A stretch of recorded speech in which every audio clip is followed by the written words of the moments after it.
tornar a vida amável. Nada torna a vida tão amável quanto uma boa refeição. Bem-vindos ao Catholic Talk pós-almoço.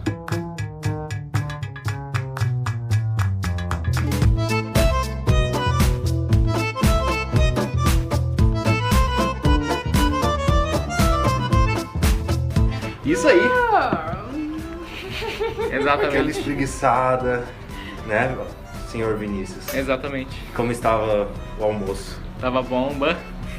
Nosso grande abraço, muito obrigada à dona Juliane, noiva do Pablo, que nos presenteou com um bom almoço. Isso mesmo.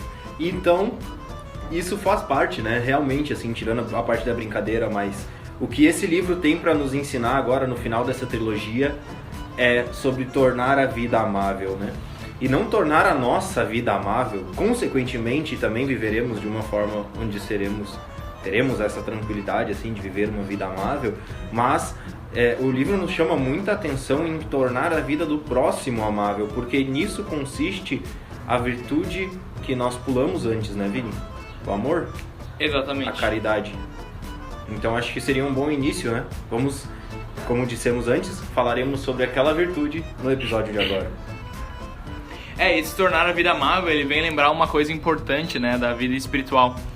Que às vezes aí a visão que as pessoas têm dos santos são, o santo é aquele cara meio triste, que só pensa no céu, que, né, afinal a gente reza na Salve Rainha um vale de lágrimas, logo essa vida não presta pra nada, isso aqui é uma desgraça mesmo, tem que acabar, e meu Deus do céu. E não é isso, né? A pessoa santa, aquela pessoa próxima de... aquela pessoa santa, a pessoa próxima de Deus é aquela pessoa alegre. É a pessoa que ama, é apaixonada pela vida. A gente até estava falando antes de começar a gravar que Jesus era assim, Jesus era apaixonado pela vida. Veja que ele percebe os lírios do campo, ele é gentil com as mulheres, ele abraça as crianças, né? Jesus era uma pessoa que amava a vida. Eu lembro de Dom Henrique falando assim sobre a morte de Cristo. E ele diz assim, Jesus não queria morrer, ele não era doente? Não era doente mental? Né? Ele morreu por obediência ao Pai, ele sabia que ele precisava. Mas não foi assim, eu quero morrer mesmo, eu sou um masoquista, essa vida é horrível. Não, ele amava a vida, amava as pessoas, né? Ele tinha um olhar de amor para as pessoas e tal. Então é necessário tornar a vida amável, porque a vida é boa, a vida foi dada por Deus. Deus quer a gente feliz e amando nessa vida para depois fazer isso na eternidade, né?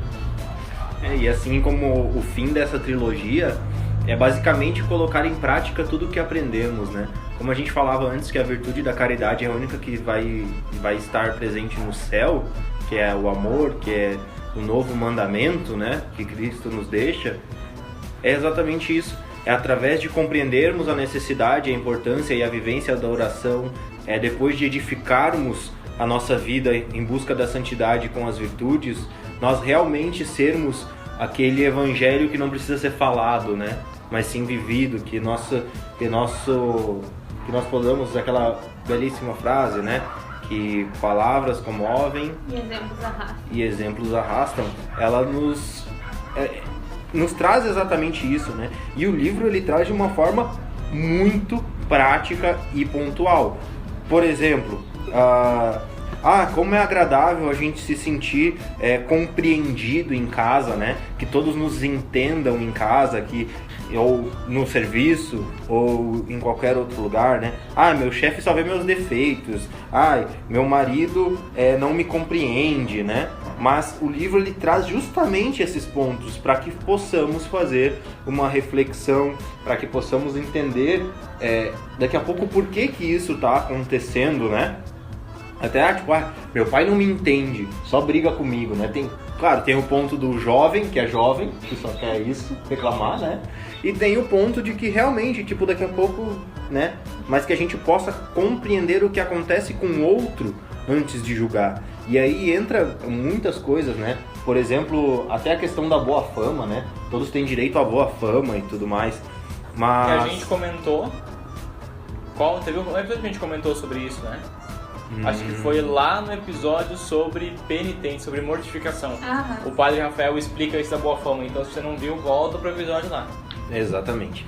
Mas é essa questão de tornar a vida amável, de compreender também a outra pessoa. Tanto é que nós vamos trazer aqui alguns pontos do livro, mas como a gente sempre faz no Livros para Louvar de Joelhos, a gente só deixa à vontade, né, Aline? Com certeza. Ficou aquele gostinho de... preciso ler. E a gente quer que vocês leiam mesmo. Pega os livros e vamos ler. Até no nosso briefing aqui, enquanto a gente estava selecionando algumas coisas para pauta, o Vini até falou assim, pior que eu vou ter que ler esse livro aí de novo, né? Porque justamente é isso que a gente quer deixar vocês, com vontade de ler o livro, com vontade de procurar um pouco mais sobre o assunto. Não somente no Livros para Louvar de Joelhos, mas em outros episódios também. Como, por exemplo, esse barulho da Aline abrindo o pacotinho para tomar o chá, que eu não sei se pegou aí, mas é para dar vontade em vocês de tomar um chazinho, né? Então, o primeiro ponto, né, como a gente já comentou um pouco por cima, é falar sobre essa compreensão, sobre a importância muitas vezes até do silêncio e da paciência para com o próximo, né? Porque por muitas vezes a gente chega nessas conclusões de a pessoa não gosta de mim, a pessoa só me trata com grosserias, meu patrão só me exige coisas estapafúrdias. Exatamente. E essa parte ali o livro traz bastante, assim, da gente compreender a situação do outro, a realidade do outro, muitas vezes antes de julgar, porque aí entra muita coisa assim, né? Mas aquela pessoa lá também só faz coisas erradas, só faz isso e aquilo outro. E a gente não compreende o que está acontecendo para que aquela pessoa haja dessa forma, né? E além de compreender o próximo, se fala muito também na questão do silêncio, a importância do silêncio muitas vezes, né? Que muitas vezes a gente tá ali numa conversa, ou a gente tá ouvindo algumas coisas, né? E aí a gente quer rebater, quer refutar, ou a gente o Zé Cruzadinha da internet, né? Mas às vezes nem isso, é o Zé Cruzadinha de casa, muitas vezes, né? Tipo assim, com o pai e com a mãe ali. Tá tomando uma chamada de atenção do pai e da mãe, ou de alguma coisa. Aí, sabe? Não consegue fazer aquele silêncio, tipo, aceitar, ouvir, pra poder... muitas vezes evitar confrontos desnecessários e faltar com caridade, né? E que às vezes vão só piorar tudo, né? A pessoa não vai te ouvir porque ela tá com raiva no momento ou porque tu tá falando de um modo ignorante. Sobre o tema da compreensão, só queria trazer uma frase de Santo Inácio de Loyola que resume perfeitamente esse tema. Ele diz assim, não sei se é com essas exatas palavras, mas ele diz isso, que um cristão ele deve estar sempre pronto para imaginar o melhor dos outros. Ou seja, fulano não veio. Pode ser que é porque ele é um irresponsável, pode ser que é porque ele tem um compromisso. Na dúvida, como eu não sei, eu vou imaginar o melhor do outro, né? Que diz Jesus, na mesma medida em que medirdes, sereis medidos. Então, se dá pra imaginar o bom e o ruim, vamos ir pelo bom, vamos imaginar o melhor dos outros. Eu acho que é importante nessa questão de tornar a vida amável, da gente lembrar que nós estamos no mundo pros outros, né? Então, Nossa caminhão passando. A nossa vivência, a gente não vive aqui só por nós e só eu por mim e vivendo das minhas coisas do meu jeito, mas eu vivo em uma comunidade, eu vivo em uma sociedade com outras pessoas e estou no mundo para essas pessoas também. Então a minha vida ela vai ser uma vida amável conforme eu ajudar a transformar a vida dos outros em uma vida amável também, né? Então é aquela máxima, a gente tem que amar para que haja amor. Acho que é na oração de São Francisco que diz que onde houver ódio, que eu leve o amor, e onde houver essas coisas. Que a gente não sabe se foi São Francisco que escreveu, né? Pois é. Mas não vem ao caso, né? E é isso. E a questão do que a gente vê nesse livro, do que a gente tá falando de compreensão, de silêncio, de boa fama e tudo mais, tudo isso existe para que a gente, então, viva melhor com os outros e para os outros. E até mesmo para aquelas pessoas que não gostam da gente, né? São Thomas More, eu não lembro se eu falei isso no episódio passado, mas eu tinha anotado para falar, acho que foi o que eu esqueci.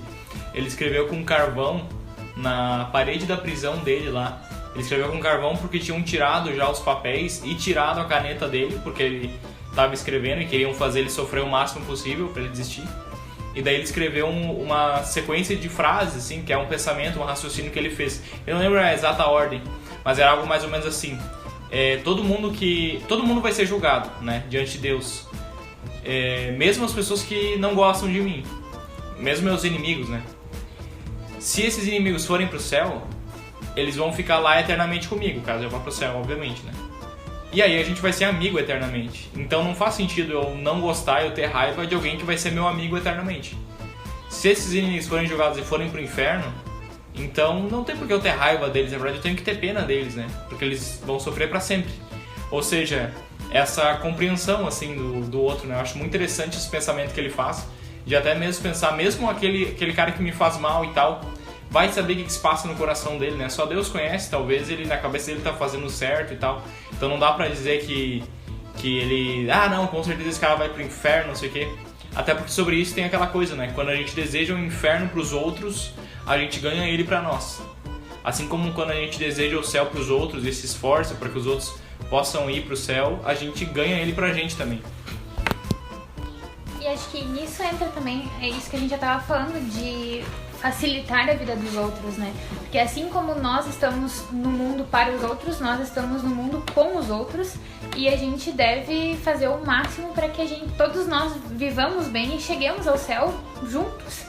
Então, nisso vai entrar essa questão não só das virtudes que a gente já falou antes, mas de todas as virtudes que são abordadas durante o livro.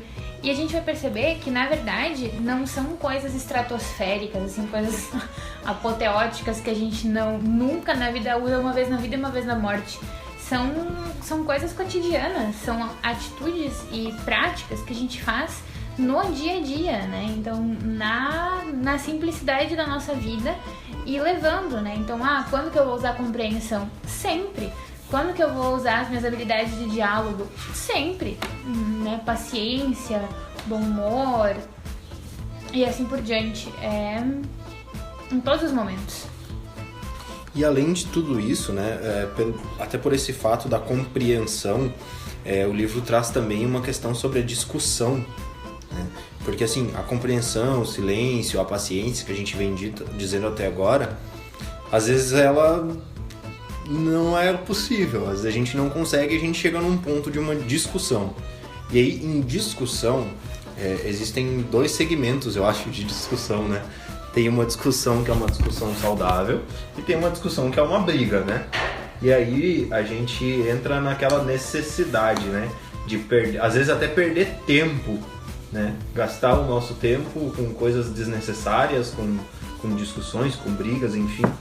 Em vez de, com aquele tempo ali, a gente tá tentando converter ou ajudar a pessoa, se torna uma discussão totalmente desnecessária, né, Vini?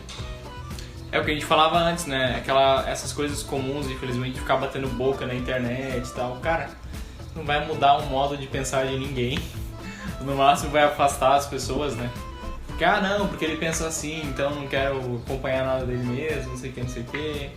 E é absurdo, assim, o modo como as pessoas chegam a pensar assim: todo mundo que segue o fulano de tal é isso, todo mundo que segue o fulano de tal é aquele. Se você faz X, então você é um nazista. Um negócio assim, nem sei se alguém acredita nisso de verdade, né? Acho que sim. Vai saber. Mas as pessoas perdem tempo com isso, e aí perde amizade, briga na família, e olha, gente, isso não presta pra nada, né? É super edificante, né? Não, com certeza. E a gente vai perdendo as pessoas, a gente perde oportunidades.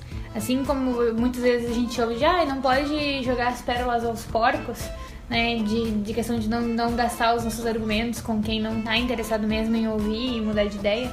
A gente também perde as nossas pérolas porque a gente não soube dar o que era necessário naquele momento. Muitas vezes quando a gente está querendo discutir ou brigar ou fazer alguma coisa, o melhor a fazer é justamente silenciar e não fazer aquilo, né? E dar um outro testemunho, dar uma outra posição que faça com que a situação mude. A gente não vai levar ninguém pro céu amarretadas, né? A gente tem que conquistar as pessoas ao coração, pelo coração, né? Era São Newman que dizia que o coração fala ao coração. Não tem essas questões de eu vou ir não vou te obrigar Não, o amor ele não obriga, ele deixa livre para que a gente tenha as nossas escolhas também, a gente exerça a nossa liberdade. Deus faz isso com a gente, então a gente também tem que saber fazer como Deus faz com os outros também. Eu tava mesmo vendo um cara falar essa semana, assim, de uma coisa que ele tinha feito. Uma vez, assim, ele colocou alguma coisa em alguma rede social que deu polêmica, né? Nossa, porque eu não acredito, você colocando isso aí, meu Deus, para de seguir, não sei o que, meu Deus, não sei o que. Assim, chabu, né? Em vez do cara discutir, ele só chamou cada um no privado. Ô, meu irmão, tudo bem contigo? Como é que tu tá? Aí o cara já ficava meio sem jeito, né? Eu tô bem. E aí, cara, quer sair tomar uma cerveja semana e a gente conversa sobre esse tema numa boa, assim, entre amigos? Porque não quero discutir contigo. Ninguém aceitou, né? Que não é surpresa, ninguém aceitou. Mas todo mundo respeitou, assim, porque não é o caso de ficar, porque não sei o que é isso, né? Sabe? Enfim. E além desse ponto, assim, o livro traz também, porque muitas vezes a gente pensa assim, tá, vamos lá, não quero discutir, então vamos ter um diálogo. E aí nós nós temos um conceito de tipo assim, tá, mas eu quero conversar, mas é que, o cara lá também, ele não aceita, né? Eu vou falar também, ele já vem com grosseria, e aí o livro ele nos chama a atenção para nós conseguirmos entender qual que é o nosso problema em levar um diálogo. Então o livro ele traz muito isso, que é a parte de tornar a vida do próximo amável, de tornar a vida amável, tem a parte da compreensão, que é o que a gente falou até agora, mas também é a nossa parte, né? Vamos parar e vamos ver quais são as minhas dificuldades, quais são os meus problemas em manter um diálogo, por exemplo. E aí ele traz as 3 principais desculpas para diálogos, que nós dizemos que não conseguimos dialogar com as pessoas e tal, mas o porquê disso, né? Ele fala muito sobre, agora, o signo católico, né? Que são os temperamentos. Ele fala sobre a questão do temperamento, né? Às vezes a gente pode ser distraído, a gente pode ser... E isso leva a conversa para um lado totalmente difícil, realmente, de se manter. Aí a pessoa começa a se irritar com a gente, né? Então, para que a gente possa entender, tipo assim... às vezes a gente lê no livro, até ele cita o Suco, né? E fala assim, pretendes justificar-te dizendo que és distraído, avoado, ou que por caráter és seco, fechadão. E acrescentas que por isso nem sequer conheces a fundo as pessoas com quem convives. Escuta, não é verdade que não ficas tranquilo com essa desculpa? Porque muitas vezes a gente, não vou falar com o cara lá porque o cara é grosso. E pronto, é a tua desculpa de que tu não quer ir lá falar com o cara. E pra justificar a si mesmo também, né? É que eu sou assim. E só pra quem não pegou a referência, né? Que nem o Paulo falou, o temperamento é o signo católico. Porque, como vocês sabem, católico não acredita em signo, né? Só que tem muita gente que usa os temperamentos como uma espécie de signo. Isso é melancólico, né? Isso é bem coisa de colérico. Nossa, como isso é coisa de Virgínia, quer dizer, colérico. É basicamente isso. É que assim, eu sou assim avoado e distraído tanto porque eu sou sanguíneo, né? Então, assim, outra coisa que o livro nos traz também, porque o diálogo ele é extremamente necessário. A gente precisa dialogar, precisa. E aí às vezes a gente, mas... eu não vou perder meu tempo, sabe? Eu não vou conversar com essa pessoa pra não perder meu tempo. Que, tipo, claro, discussões realmente... a gente tem que cuidar para não perder tempo. Mas tem coisas que a gente precisa resolver, a gente precisa ir fazer, ir conversar, ir definir, decidir, sentar para estudar como faremos, qual vai ser o cronograma do Catholic Talk, como que a gente vai fazer tal coisa. E a gente começa, mas eu não tenho tempo. Não tenho tempo para sentar e definir isso, né? E o terceiro ponto é o modo de ser do outro, né? Porque realmente às vezes é um obstáculo, sim, a gente conversar com alguém que é explosivo, que é agressivo, alguma coisa do tipo. Mas entra daí, volta na compreensão, né? Às vezes até de compreender o porquê que aquela pessoa está sendo daquela forma. E aí a correção fraterna, alguma coisa do tipo, a gente conseguir ajudar essa pessoa a melhorar, né? E aí levar realmente o Cristo ao próximo, aí realmente evangelizar, né? Porque o evangelizar não é só a gente chegar ali, o dogma é esse aqui. E aí tu vai lá e discorre sobre. Não, mas Jesus falou isso aqui. Aí tu vai lá e fala, evangelizar não é isso, né? E... É levar a boa nova, não a nova lei, ficar só te levando as coisas pesadas e simplesmente jogar nas tuas costas, porque isso não é vida, né? E além dessa correção fraterna, essas coisas do tipo, a gente tem que ter também, muito claro, o livro fala disso, sobre a misericórdia, né? Porque por muitas vezes nós mesmos saímos a julgar as pessoas e tal e tudo mais, e esquecemos da parte importante que é a tal da misericórdia, né? Que é o que o Vini tá tipo com sonão já, né, Vini? Tô quase dormindo aqui. Eu vi que ele tá em silêncio nesse episódio. Realmente o almoço nos deu uma reduzida na marcha. Mas a misericórdia é tão importante que Jesus fala, né? Misericordiosos vão alcançar a misericórdia, né? Uhum. Então é um pressuposto para tu alcançar a misericórdia de Deus é tu ser misericordioso. E esse negócio da misericórdia é bastante difícil, assim, hoje em dia, porque não é uma coisa que tá na moda, sabe? No sentido, assim, de que tá na moda duas coisas. Ou aquele negócio do bateu, levou, certo? Então, se passar pra trás eu dou também, porque eu não sou trouxa. Pediu, levou, não sei o que. Eu sou assim, eu falo o que eu penso, não tenho papas na língua. Que é só um modo de dizer que você é um ignorante grosso, né? É só uma desculpa pra ser arrogante. E o outro extremo é, não, eu sou misericordioso, eu ajudo um pobre. Não, eu sou misericordioso, eu separo as roupas que eu não uso mais. Sim, mas... E que aquela pessoa que faz um mal pra ti, tu é misericordioso com ela, tipo assim, ela me fez um mal, mas talvez ela não queria. Ela me fez um mal, mas talvez... ela esteja... entendeu que aquilo era mal pra mim. Vai saber. Essa misericórdia é difícil, que não é nem a misericórdia do... eu dei uma comida pra alguém. Isso aí é barbada, irmão. Misericórdia é quando o pessoal te... É que nem Jesus Cristo. O pessoal que estiver lá te pregando lá, né? Fazendo mal pra ti. E tu, em vez de demonstrar raiva... Ou eles não sabem o que fazem, né? Exatamente. Aí... E não é uma coisa que está na moda hoje em dia, né? Hoje em dia é o oposto, né? Eu acho que hoje em dia tudo tá bom, beleza. Não, tudo bem, né? Deixei ele gratidão. Resiliência. Isso, né? Resiliência. Essas palavras gatilho, né? Resiliência. Mas aí só... Mas exatamente só em alguns pontos, né? Aí quando chegar na ferida não é resiliência, é porque seu comunista, seu não sei o que, seu não sei o que lá, né? Seu opressor, né? E... além de tudo isso, o livro nos traz uma coisa que tem a ver com o que o Vini disse, né? Eu vou lá e dei a comida lá, né? Fiz a minha ação, né? Mas o livro nos traz também um capítulo sobre o espírito de serviço e a generosidade, que é importante para tornar a vida amável, né? E esse espírito de serviço é de realmente servir o próximo, servir na igreja, servir em casa, né? E a importância tão grande disso, né? Até aqui um ponto que muitos que nos ouvem devem provavelmente participar de grupos de jovens e tal e tudo mais, mas é a beleza desse serviço em tornar a vida amável. Veja você como importante é o teu serviço, por exemplo, num grupo de jovens ali. Olha o serviço que tu está fazendo, trazendo os jovens para conhecerem a Deus. Que às vezes passaram pela catequese, às vezes nem isso não passaram, mas é um serviço. Né? Como catequista, como acólito, como professor, como qualquer coisa do tipo, né? Dar aula no seminário, por exemplo.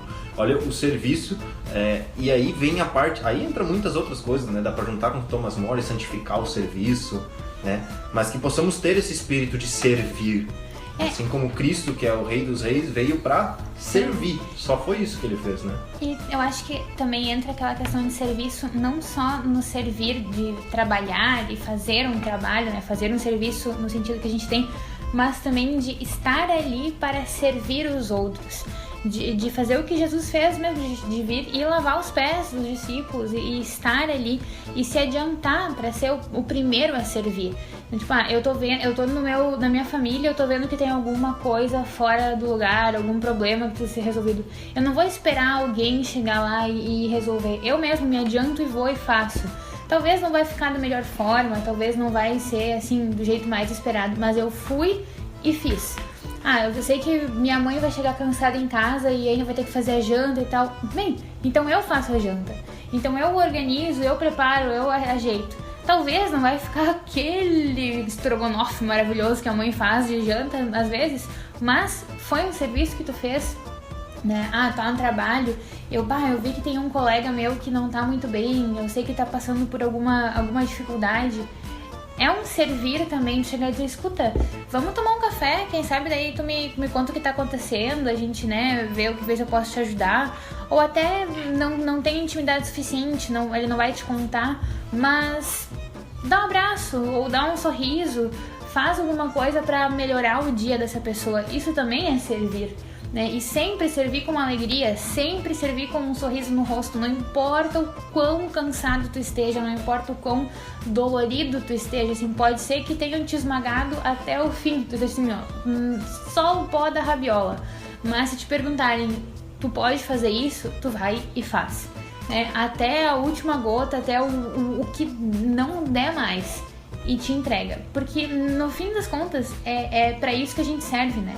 A nossa função no mundo, o sentido da nossa vida tá em se entregar pelos outros, né? Tá em dar-se pelos outros. Eu lembro que em um dado momento, né, na minha caminhada, uma pessoa falou que nós somos como velas, né? E qual é a utilidade da vela? Para que serve uma vela? É se gastar. A vela se queima e se entrega para dar luz para os outros. E da mesma forma a gente se consome até a última gota para iluminar a vida dos outros. E não vai fazer isso com uma cara de tristeza, não vai fazer isso com uma cara de oh meu Deus, agora eu tô cansadinho, porque não, vai na fé, sabe? Depois tu descansa. Ah, mas eu tenho que trabalhar amanhã. Vamos lá, né?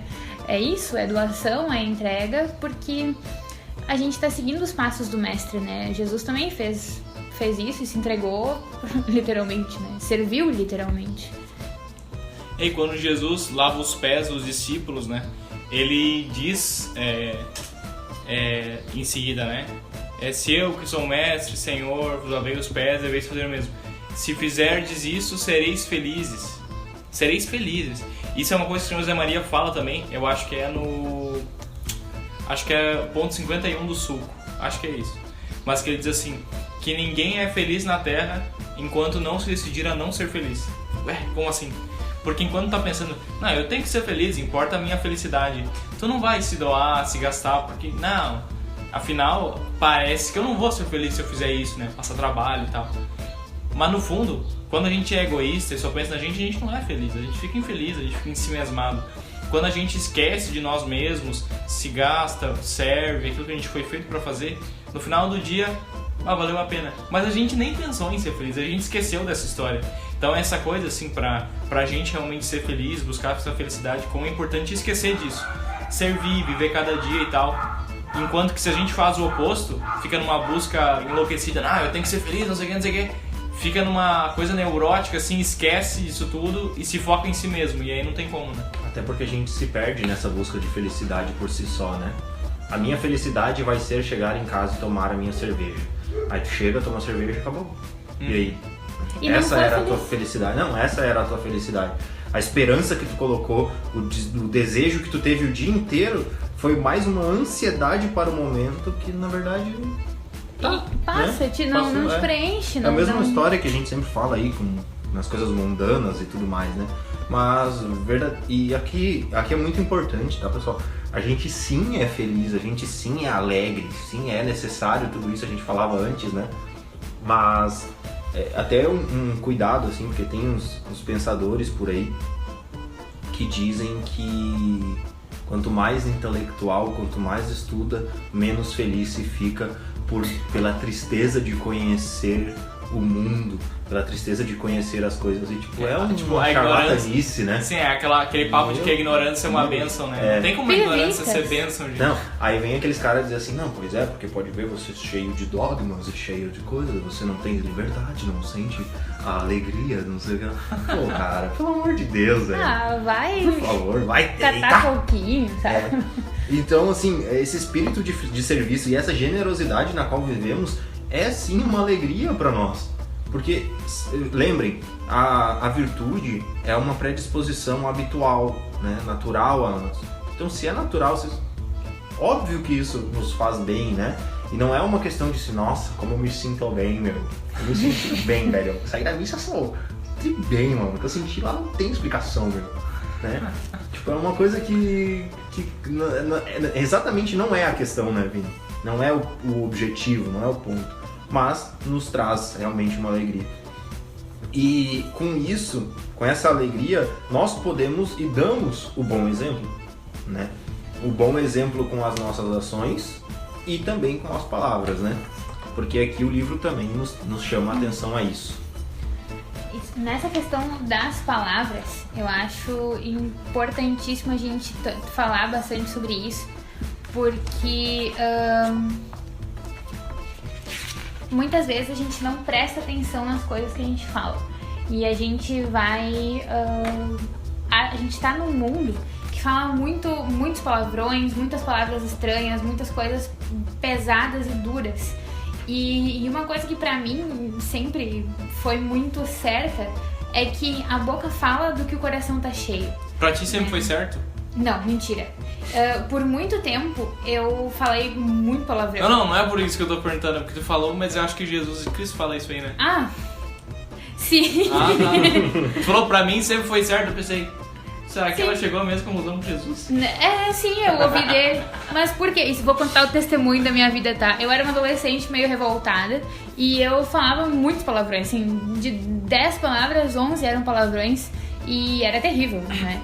Até que um dia eu pensei nisso, a boca fala do que o coração tá cheio. Porque é o que Jesus disse, eu li e pensei, temos um problema, porque é disso que meu coração tá cheio, né?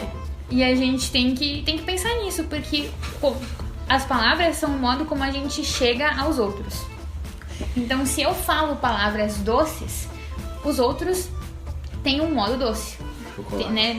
Mas se eu falo palavras rudes, palavras grosseiras, os outros também vão se dirigir a mim com palavras rudes e grosseiras. E isso vai se perpetuando, né? Quanto mais palavrões eu falo, mais as pessoas ao meu redor falam. E assim a gente vai indo e vai entrando numa espiral de lama, né? Todo mundo vive ali, sem palavras doces, sem palavras amáveis. E essas coisas todas vão se perpetrando. E quando a gente resolve quebrar o ciclo, o negócio muda. E a gente começa a trazer um novo modo de se expressar.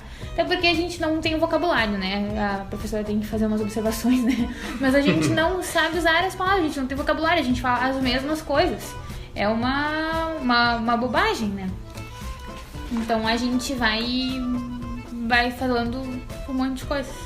É uma coisa também sobre esse tema do bom exemplo, é que às vezes, assim, tem uma linha tênue entre dar um bom exemplo, entre ser um medíocre, medroso mesmo, se não quer dar exemplo nenhum, e ser um soberbo.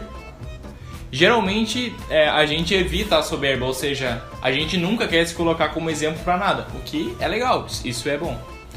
Mas aí às vezes a gente cai no outro extremo, de que, tá, então a gente não faz nada, a gente até esconde. Legal, mas é muito simples. Rezar o terço, eu estou rezando o terço. Eu lembro que eu ouvi o Padre Paulo Ricardo falando isso um dia e me gravou assim. Ele, o cara vai rezar o terço no ônibus, ele esconde o terço no bolso. É porque eu não quero ser fariseu aparecer. Não, mas tu não tá aparecendo se tu mostra que tá rezando o terço. Se tu pelo contrário, não, eu vou esconder que eu tô rezando o terço. Aí é pior. E eu lembro de uma vez que eu rezei o terço no trem, assim, tava em silêncio, obviamente, mas tava com o terço na mão e uma senhora parou do meu lado e me olhou e olhou pra baixo. Ela me olhou de novo. E olhou pra baixo. E eu continuei rezando o terço numa boa. Aí quando ela foi sair do trem, ela botou a mão no meu ombro assim e disse: que São José te abençoe. E saiu. E era uma senhora, ela deve ter ficado apavorada de ver um jovem rezando terço. Quantas vezes você talvez podia ter dado um testemunho bonito, não pensando, eu vou rezar em público pra verem, mas tipo, eu vou rezar. Se alguém vê, viu, não preciso esconder. Assim como eu não preciso ostentar, eu não preciso esconder. Então é essa coisa, sabe? Até porque o fariseu no trem, ele entraria, se ajoelharia num canto e ia rezar em voz alta, rezaria né? em voz alta, né? Daí sim, isso sim seria, né? É porque a gente começa a ter essa questão de entrar lá, né? Não sejais como os hipócritas. Aí dá uma travada na nossa mente, né? Porque a gente vê que a gente tem que ser testemunho com palavras, com ações, em vez de usar palavras. Aí a gente pensa, não vou fazer então uma boa ação, mas aí eu não vou postar porque não sei o que. Daí a gente fica nessa neura, meu Deus, o que eu faço? E é uma forma natural, né? Tipo, é natural, tu tá rezando o terço, né? Assim como tu não precisa puxar o terço pra fora e rezar com a mão esticada pra cima, como se tiver muito frio tu vai estar com o terço no bolso rezando, como se, enfim, né? É algo natural que pode ajudar e evangelizar o próximo. E aí, eu acho que a gente entra num ponto importante aqui do livro também. Todos são, né? O livro tem muitos pontos, né? A gente selecionou alguns, assim, pra falar, mas são muita coisa ali. E tem uma coisa que eu queria falar, assim, que é essa questão da gratidão, né? Aquela do Face das muita gratidão, sabe? Nossa, gratidão, obrigado, Sol. Obrigado. Mais um dia. Gratidão, meu amigo, gratidão. E aí a gente entra nessa gratidão meio... Açúcar. Fake. Acho que é muito mais fake, assim, porque é bonito ser grato, né? Mas a gente é grato a quê? A quem? Por quê? Que gratidão é essa que o mundo tem hoje, né? É porque gratidão sempre se dirige a algo, a alguma pessoa, né? Gratidão é uma pessoa. Isso, mas tipo assim, tem a gratidão que é o simples fato de alguém, tipo assim, ai, nossa, gratidão, né? Tipo, ela postou uma coisa lá, gratidão. Mas não se sente realmente grato, né? Não agradece realmente, né? É um status, assim, uma palavra, né? Não tem um significado que adentra, que tá impregnado naquilo, né? E acho que a gratidão, quando a gente entende, ela vai por tudo, não só pelas coisas que nos acontecem de bom, assim, alguém fez algo pra mim e eu sou grato. Mas eu sou grato por todas as circunstâncias, por todas as coisas que acontecem, né? E vivo porque eu percebo que tudo é um presente, né? Chesterton que diz, né, que de universo dado não se olha os dentes, né? Porque é um presente que a gente recebeu, a gente recebe de Deus. Então tudo, se a gente para e começa a encarar as coisas mesmo, a gente percebe que tem que ser grato por tudo, né? E isso gera, de algum modo, também alimenta o ponto anterior, que é o espírito de serviço. Porque o cara que é grato, se aparecer a oportunidade pra ele servir, claro que eu vou servir, nossa, como é que eu não vou, como é que eu vou me negar, eu ganho tanta coisa, né? E quão amável é conviver com uma pessoa que tu vê que é uma gratidão sincera, né? Tu foi ali, tu fez alguma coisa e tal, nossa, muito obrigado, né? Que bom que tu veio, que bom que vocês gostaram da comida, que bom que nós estamos aqui fazendo tal coisa. E tem assim, ó, no Antigo Testamento, na primeira carta de São Paulo, ele diz o seguinte: vivei sempre contentes, orai sem cessar. No Novo Testamento. Novo Testamento. Não, é que tem um...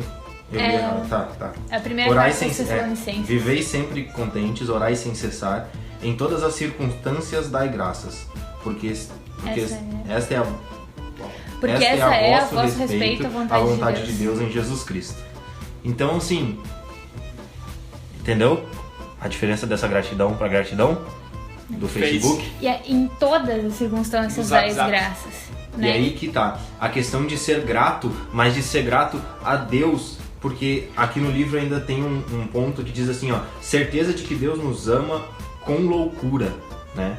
Que é conforme Sir John Still, conforme ele, né?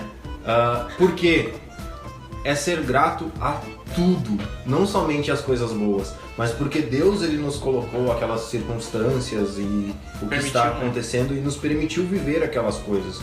Então, assim, ser grato não é somente aquela parte de tornar a vida amável em agradecer, em ser, né? Nossa, muito obrigado por tal coisa e tal. Mas é realmente Deus nos ama e a nossa gratidão maior é por isso. É o modo de enxergar tudo, né? Tudo.